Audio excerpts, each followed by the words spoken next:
Kusihlango lesithathu la kumzansi wethu channel 163 zishumi nomuva kumfumfu mbukelo mangibingelele ngwamukele nanku Umhlahlo Wesimo Sezulu asubhek to kanjani ngokusho kwa South African Weather Service mbukelo mangisho ogxola umnomthini imboze ngamafezulu kulo lonke elihla khuluso lapha entshonalanga yezwe yongena maphakathi kwelihla khulu esakhela khona endaweni esikhona lapha empumalanga yezwe imboze ngamafezulu obheke nje makhona isifundazwe salapha eLimpopo khona kwezinye indawo lihla ngempela izulu liphumile inhlamvelanga sibheke ukuthi limi kanjani ngokuma kwazo ifundazwe siqale ngesifundazwe sethu esihle sakhona lapha Eastern Cape mangisho ngolugxola umnomthini imboze ngamafezulu kuso sonke isifundazwe uzobuqaphela amakhona lapha ngografi maze ushisa phakathi kwakhe u11 u12 sofika lapha ku21 hlabela phambili sabhethi limi kanjani ngempela izulu kusifundazwe lapha neFree State nakhona mbukweni imboze ngamafezulu kuso sonke isifundazwe maze ushisa amakhona lapha kovelkoma phakathi kwakhe lapha u18 sofika ku21 kunamathuba esivulo zolendela ukuhamba kwalo usuku kulezo ndawo sobusuqaphela ke kusasa amakhona kusifundazwe lapha Western Cape mbukeli makhona lapha koFree State imboze ngamafezulu maze ushisa phakathi kwakhe u11 naye lapha u22 namathuba esivulo zolendela ukuhamba kwalo usuku zobusuqaphela ke mbukeli makhona kusifundazwe salapha yana kusasa endaweni ezilapha Northern Cape zobusuqaphela nakhona imboze ngamafezulu kuso sonke isifundazwe maze ushisa amakhona lapha kuSutherland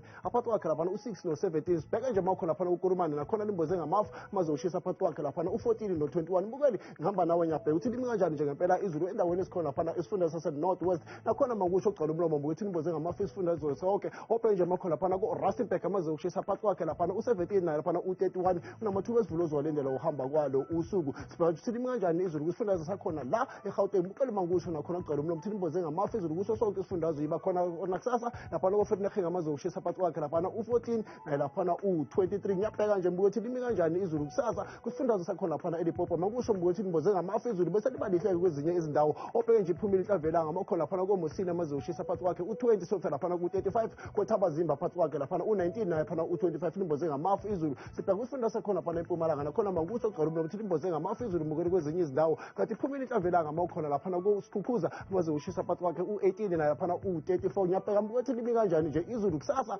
makhona kwaZulu Natal mbukeli mangisho ogcwala umlomo ukuthi imboze ngamafu izulu kunamathuba esivulo zolendela kuso sonke isifundazwe obheke nje makhona koKokstad aphathi kwakhe lapha u9 naye lapha u22 kanti ke mina nginguDicksy Mdlalose umthetho Abel Adolphus Ngcobo uhlelo lwami Mdlalose ngithi kilinoke emakhaya kwesitela umusa.